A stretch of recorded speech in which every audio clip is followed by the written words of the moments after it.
For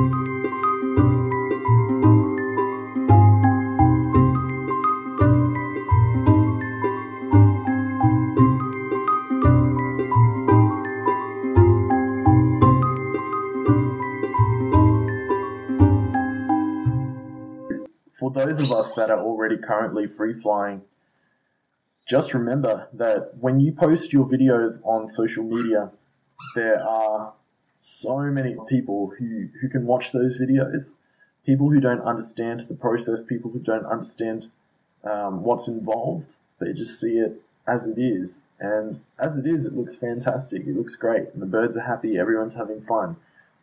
But that's the danger. And people are going to try and replicate that.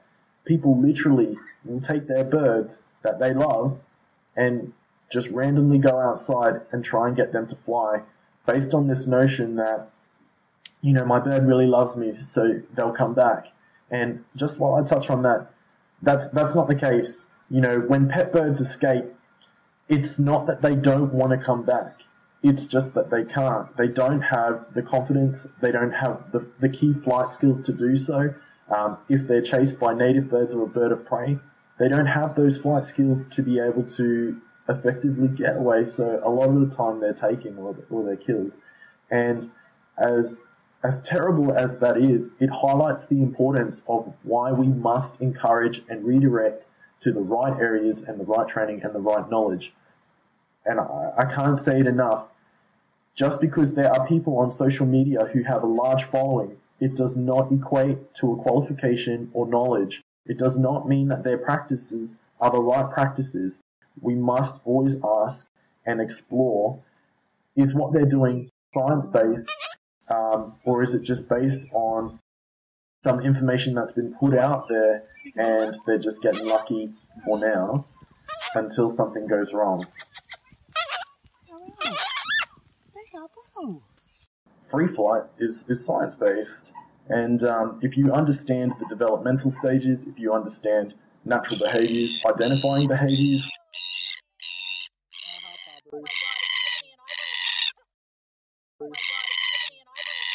it can really, really impact. We need to invest in training and invest in the right knowledge. Don't cut corners when it comes to free flight, because I can guarantee you, if you love your parrot wholeheartedly, and it's a companion parrot, it's part of your family, the moment you lose your bird, you are going to be kicking yourself like none before, and then you will have all of these questions like, would I have lost my bird if I had done the training? You know, if I had the right knowledge, could the mistakes that I made been avoided? If it's about money, if you don't have that money, then find and explore other ways to provide enrichment and betterment for your bird.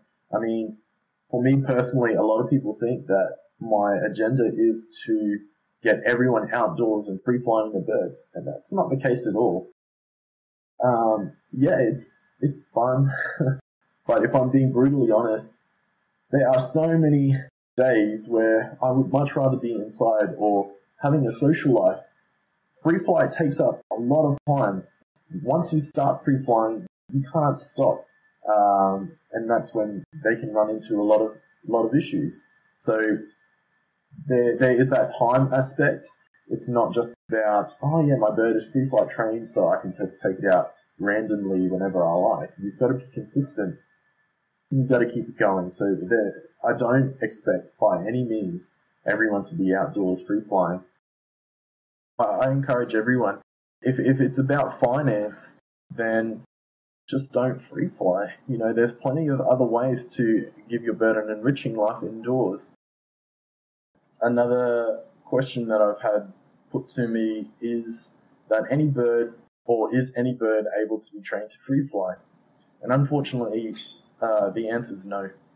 And that comes down to birds being able to learn key essential flight skills within certain developmental stages. If they haven't learnt them in these stages, it's arguably very, very difficult to learn outside of that.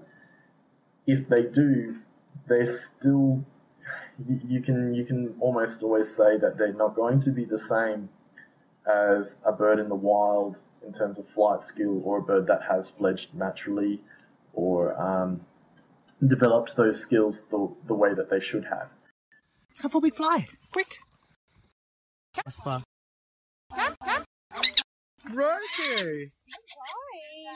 So it's really important to understand that recall training is not free flight training. It makes up a small percentage of what's actually going on. You can have 100% recall indoors, in larger outdoor gyms or whatever you may be using, but the moment you go outside, it doesn't necessarily translate, and it doesn't work that way. You can lose your bird within seconds, within minutes. Even if you have successful goes for the first few days, for a few weeks, without understanding those developmental stages or recognizing the behaviors. Another one is harnesses. I think bird harnesses are fantastic. They're a great way to get your bird outdoors, get them in the sun, provide them some enrichment.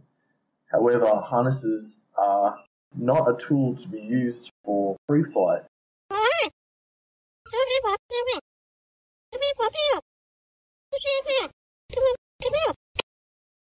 So just remember that our birds are like our family. We love them unconditionally.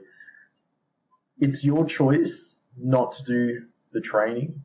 It's your choice not to invest in the right knowledge.